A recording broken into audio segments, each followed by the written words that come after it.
Hello বন্ধুরা, আজকে তোমাদেরকে নিয়ে যাব আমাদের ঘাগর বলে একটা পিকনিক স্পট আছে।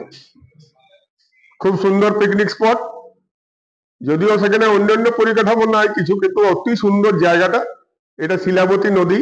শিলাবতী নদীর চারপাশে মানে মাঝখানে প্রচুর বড় বড় পাথর আছে, পাথরের মাঝখানে জল আছে। প্রচুর মানুষ এখানে পিকনিক করতে আসে।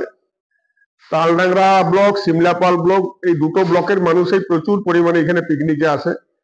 এবং অতি সুন্দর জায়গায়, এই পাথরের মাঝখানে জল, এত সুন্দর জায়গাটা, যে যাবে সে কিন্তু মানে আশ্চর্য হয়ে যাবে। এবং পরিষ্কার ঠান্ডা জল। এবং এখানে সারা বছরই মানুষ আসে, তবে এই পিকনিকের সিজনে প্রচুর মানুষ এখানে পিকনিক করতে আসে। প্রত্যেক দিন অন্তত 4টা 5টা 6টা 7টা টিম কিন্তু এখানে প্রত্যেক দিন পিকনিকে আসে। সামনে একটি মন্দির আছে, জঙ্গলের পাশেই একদম।